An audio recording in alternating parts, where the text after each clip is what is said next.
ચાલો ચાલ તમારો નંબર આપો ને. હરીલાલ સર સર ચાલો ઓકે સર.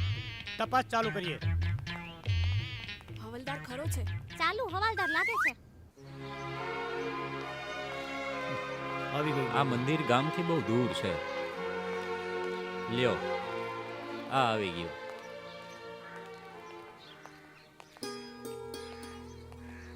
આ નાળાવાળી દેવીમાં લોકો અહીંયા બાધા માનતા રાખીને નાળું બાંધી જાય છે. લોકો બહુ દૂર દૂરથી અહીંયા આવે છે. નાડું આવડી નવું.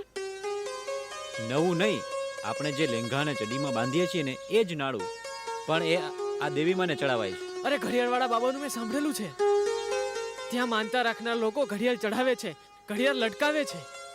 ભાઈ મેં તો એવું સાંભળ્યું છે કે અહીંયાથી થોડીક દૂર એક સાડીવાળી માતા છે. ત્યાં સાડીઓની લાઈન લાગે, લાઈન. આમ તો મેં ચિત્રાવાળી દેવી વાળી વાત સાંભળી છે. હે? ત્યાં બાધા રાખનાર ચિત્રું બાંધતા હોય છે.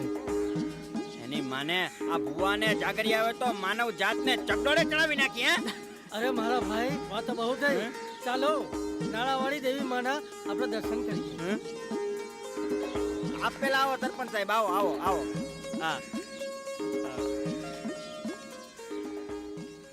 જય માતાજી, ભલું કરજે માં.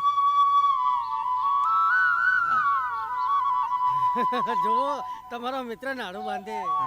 અમારા બધા વતી લાલાએ નાળું હે બાંધી દીધું. નાળાવાળી દેવી, મને ડાકણોના ડરથી બચાવજે. મારું રક્ષણ કરજે. બધાનું સારું કરજે. મારા લગ્ન બાકી છે. ભાઈઓ, મંદિર ગમે તે હોય, શ્રદ્ધા અને વિશ્વાસ હોય તો જીવનનું વહાણ ડૂબતું નથી. ખોટી અંધશ્રદ્ધાથી દૂર રહેવું. ભાવથી ભક્તિ કરો તો ભક્તિમાં જ શક્તિ સમાયેલી છે, જેનાથી તમારા ધારેલા કાર્યો સફળ થાય છે. ભાઈઓ, આ તો બધી કાલ્પનિક વાતો થઈ, પણ હું હવે તમને મારા સુરતના મિત્રના પુત્ર રાહુલ અને નેહાના પ્રેમની સત્ય ઘટના વિશે જણાવું છું. ચાલો પેલા કુવા ઉપર બેસીએ. ચાલો આ વાત છે વડોદરાની એક કરોડપતિ યુવતી નેહા અને સુરતના મધ્યમ વર્ગીય યુવાન રાહુલની.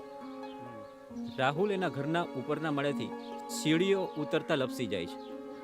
એના માથામાં અને કરોડરજ્જુમાં આંતરિક ઈજા થવાથી એના આખા શરીરે પેરાલિસિસની અસર થઈ જાય છે. આવી ભયંકર બીમારીના કારણે વડોદરાની હોસ્પિટલના નિષ્ણાત ડોક્ટરોએ રાહુલના પિતાને કહ્યું કે રાહુલ હવે કેટલું જીવશે એનો કોઈ ભરોસો નથી. એક દિવસ નેહા એની બેનપણી પાયલની ખબર કાઢવા આ હોસ્પિટલમાં આવે છે. આઈસીયુ કેબિનમાંથી ખબર કાઢી નીકળી તો બીજી આઈસીયુ કેબિનમાં રાહુલને બેડ ઉપર જોવે છે અને સાથે કોલેજમાં ભણતા રાહુલને તરત જ ઓળખી જાય છે. કેવું પડે, વાહ. ડોક્ટરોની મુલાકાતમાં નેહાને જાણવા મળ્યું કે રાહુલની જિંદગી છેલ્લા સ્ટેજ ઉપર છે. એ હવે બહુ લાંબુ જીવી નહીં શકે. એટલે ડોક્ટરોની પરમિશન લઈ નેહા રાહુલને આઈસીયુ